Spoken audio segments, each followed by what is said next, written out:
Imagina a cena. Roma, século II. O Império é uma superpotência, mas assim, está sendo comido por dentro por uma crise gigantesca. Total. Tem guerra nas fronteiras, a economia está um caos e, para piorar, uma praga, matando gente aos milhões. Um cenário apocalíptico mesmo. E no meio disso tudo, o imperador Marco Aurélio senta para escrever. Só que ele não está escrevendo leis nem ordens de batalha. Ele está escrevendo um diário. Exato. E a pergunta que fica é: o que diabos um imperador filósofo de quase 2000 anos atrás tem a dizer para um empreendedor hoje? Alguém que está vendo as vendas despencarem ou que, sei lá, acabou de ter um lançamento fracassado? Essa é a pergunta certa. E o mais curioso é que a resposta que ele encontrou não estava, tipo, num plano de batalha. Não. Ou numa planilha econômica, mas nesse diário. O que a gente vai fazer hoje é mergulhar nesses textos que fazem essa ponte, sabe? Que conectam a filosofia estoica dele, lá do livro Meditações, com estratégias bem práticas. Para gerenciar crises hoje. Isso. E não é uma aula de história. É quase como encontrar um manual de resiliência mental que ficou escondido por séculos. Ok. Vamos desdobrar isso? Porque, sinceramente, a ideia de que um cara de toga pode me ajudar a bater minhas metas parece um pouco distante. Parece, né? A nossa missão aqui é entender como é que os princípios que guiaram esse imperador no meio do caos podem virar uma ferramenta real para a gente tomar decisões mais claras, mais racionais. Como é que você transforma essa ansiedade toda, essa incerteza, em força? O primeiro passo, eu acho, é ver que o cenário dele não era tão diferente assim do nosso. Claro, a escala era outra, mas a sensação De estar sobrecarregada. a sensação é a mesma. Isso eu consigo imaginar. Ele governou de 161 a 180, né? E pelo que as fontes dizem, o mandato dele foi uma sequência de incêndios para apagar. Sim, um atrás do outro. Guerras, crise econômica, a tal da peste antonina. Eu fico imaginando o que é ser a líder e sentir que está sendo bombardeada por problemas de todos os lados. Qualquer pessoa que já liderou uma equipe, uma empresa... Conhece bem a sensação de afogamento, exatamente. É a mesma pressão psicológica. E o que é fascinante aqui é a natureza do Meditações. As fontes deixam muito claro. Ele não escreveu pra gente, não era para ser publicado. De jeito nenhum. Não era um guia de como ser um bom imperador. Era um diálogo com ele mesmo. Eram anotações para se lembrar de aplicar a razão no meio do furacão emocional. Nossa! É ele, em tempo real, tentando não surtar. E essa honestidade, essa vulnerabilidade, que dá tanto peso ao que ele escreveu. Então não é teoria. É um diário de bordo do caos. Perfeito. É um diário de bordo. E tem mais. O jeito que ele liderava. Priorizando o mérito, tentando ouvir as pessoas, se vendo como um servidor do povo. Isso soa muito moderno. Soa muito como o discurso de uma startup moderna, né?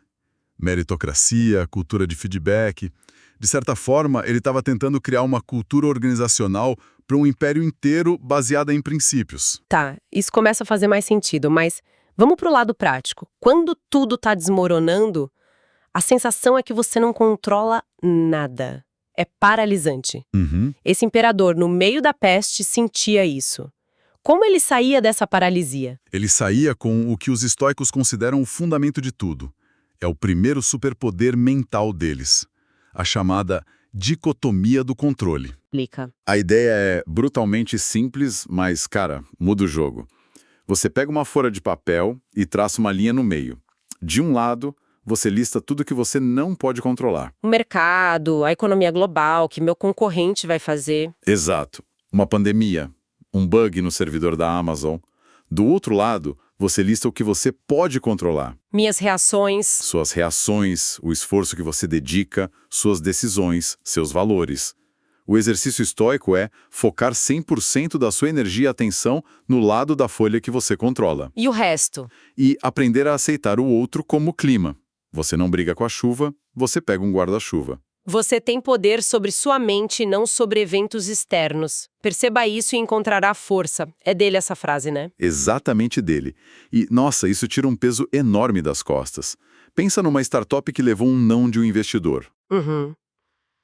A reação de pânico foca no não. que é o evento externo incontrolável. A abordagem estoica ignora o não e pergunta: e agora? O que está sob nosso controle? Isso. Analisar o feedback, ajustar o pitch, procurar outro investidor, otimizar o caixa que a gente já tem. A energia que ia ser gasta se lamentando vira combustível para a ação. Ok, entendi. Então o primeiro passo é focar no que eu controlo. Mas e a minha reação inicial de pânico? Aquele soco no estômago, a voz na cabeça gritando que está tudo perdido. É difícil simplesmente ignorar isso. Ótima pergunta. Porque eles não ignoravam. Eles tinham uma segunda ferramenta para isso: a disciplina da percepção. Disciplina da percepção? O trabalho aqui é ser um detetive da sua própria mente e separar o fato do julgamento. Fato versus julgamento. Me dá um exemplo. Um erro no sistema custou R$ 10.000 para a empresa. Isso é o fato. Ok. O julgamento é a história que a gente conta em cima disso. Nós somos incompetentes, isso é um desastre, a empresa vai quebrar, eu sou um fracasso. A espiral catastrófica. Total. A disciplina da percepção é parar e dizer: calma, o fato é, tivemos uma perda de R$ 10.000. Ponto. Isso não é bom ou ruim, é um dado. Um dado caro que nos ensinou uma lição sobre nosso processo e como usamos essa informação para melhorar. Exato. É tratar a emoção como um alarme de incêndio.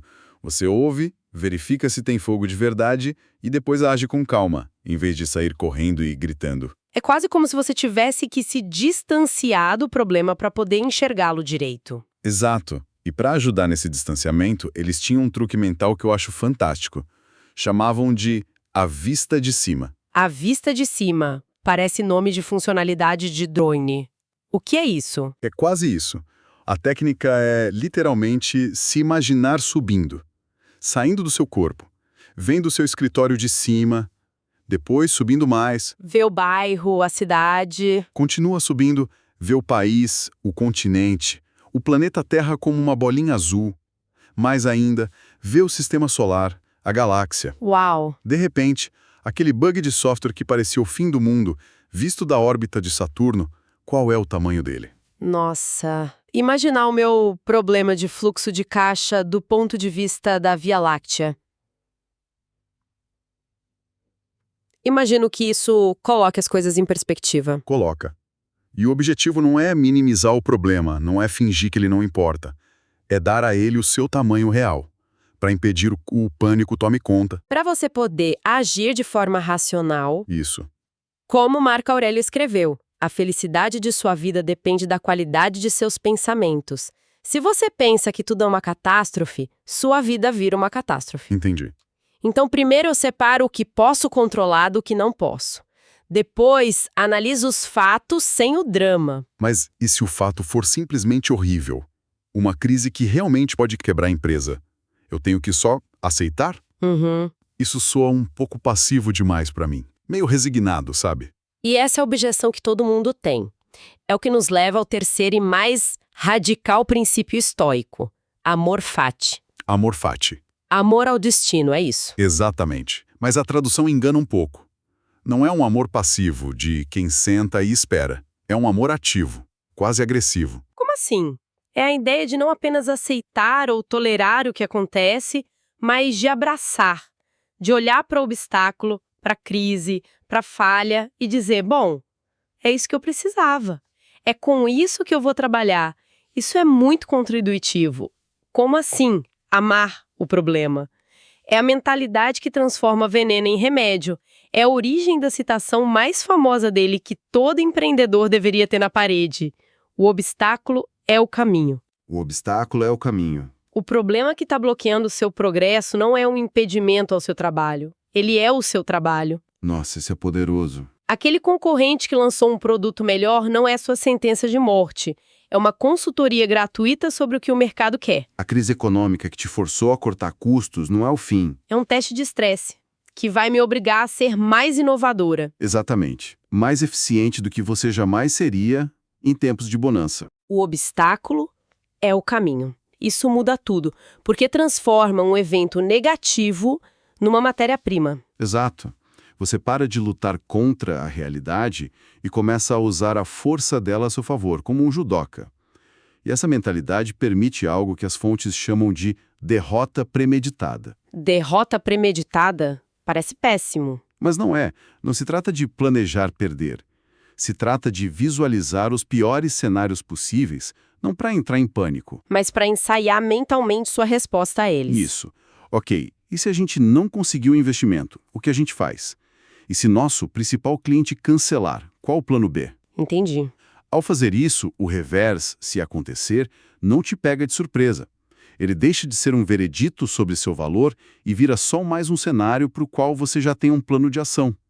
A falha vira apenas dados. Dados para a próxima iteração.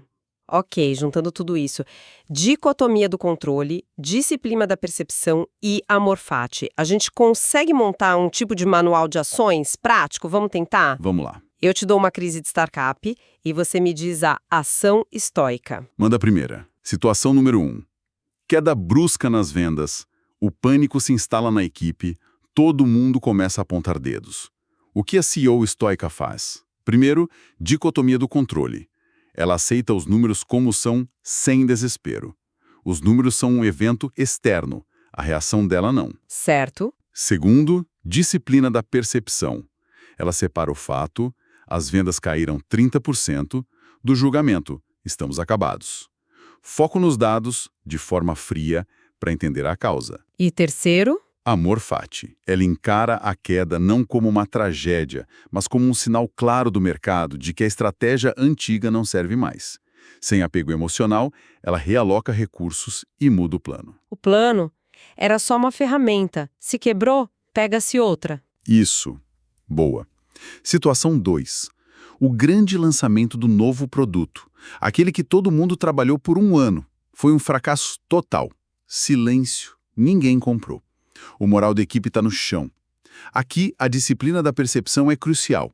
A líder reformula o evento. Não foi um fracasso. Foi o que então? Foi a compra de dados de mercado muito caros sobre o que não fazer. Isso ajuda a evitar o que chamam de falácia do custo irrecuperável. Aquela teimosia de continuar botando dinheiro em algo que não funciona só porque já gastou muito. Exato. O estoico corta o prejuízo, aprende a lição e pivota. Ele usa a energia do fracasso para alimentar a próxima tentativa. Certo. Agora uma bem difícil. A empresa precisa fazer demissões. O clima é de medo e conflito. Nesse ponto, a ação estoica foca nas virtudes internas: justiça, coragem, temperança. A decisão sobre quem fica e quem sai tem que ser baseada em critérios claros e justos. Não em pânico ou preferência pessoal. Nunca. E o mais importante, a líder lidera pelo exemplo. Ela é a primeira a dar a notícia, com honestidade e respeito. Ela mantém a calma e a integridade no meio da tempestade. Isso não torna a situação fácil, mas a transforma numa rocha de estabilidade para quem fica. E a gente tem exemplos de gente que realmente usou isso para sobreviver a situações extremas, certo? Sim, e os exemplos são poderosos. A fonte cita James Stockdale, um piloto americano que foi prisioneiro de guerra no Vietnã por mais de 7 anos. 7 anos? Nossa! 7 anos de tortura e isolamento. Ele disse depois de ser libertado que o manteve vivo e são não foi otimismo, mas os ensinamentos de Marco Aurélio que ele tinha lido. Ele aplicou a dicotomia do controle. Na veia. Não controlo o que fazem comigo, mas controlo minha reação e minha integridade. É um caso extremo, mas mostra a força dessa filosofia. E no mundo dos negócios, mais perto da nossa realidade? A fonte aponta para Steve Jobs. A fixação dele com a ideia da morte, de que o tempo é curto, é um eco direto do memento mori estoico. A lembrança da impermanência. Exato. Ele dizia que lembrar que ia morrer era a melhor ferramenta para evitar a armadilha de achar que tinha algo a perder. Isso o libertava para tomar riscos enormes sem medo de falhar. Faz todo sentido. E vemos uma conexão clara com figuras como o Ray Dalio, o fundador da Bridgewater. Os princípios dele, que falam de verdade radical e de analisar problemas sem ego, são puro estoicismo aplicado. É olhar a realidade nua e crua. Para tomar a melhor decisão. Hoje, isso é ainda mais explícito. Nos círculos de tecnologia, você ouve fundadores falando sobre usar estoicismo para rodadas de investimento, para lidar com a rejeição, ou usando os princípios de meditações para manter a equipe focada durante uma crise. A filosofia saiu da biblioteca e foi parar na sala de reunião. Totalmente. Então, o que tudo isso significa? Se a gente pudesse destilar a ideia central, o grande takeaway, qual seria? Para mim, parece que o estoicismo não é sobre ser fria ou não ter emoções. Não mesmo. É sobre ter um sistema operacional mental, um software que roda na sua cabeça e te ajuda a processar o caos sem travar. Uma ótima analogia. É um sistema operacional para a mente. E ao usar esse sistema, as crises que antes pareciam só ameaças viram outra coisa. Elas se transformam em treinamento. Em oportunidades deliberadas para ficar mais forte. Mais forte, mais sábia. O resultado prático no dia a dia é menos estresse, menos ansiedade e, no final das contas, decisões melhores e mais rápidas. Ou seja, a estabilidade da sua empresa começa com a sua estabilidade mental. Não poderia ter dito melhor. A maior lição de Marco Aurélio para qualquer líder hoje é essa.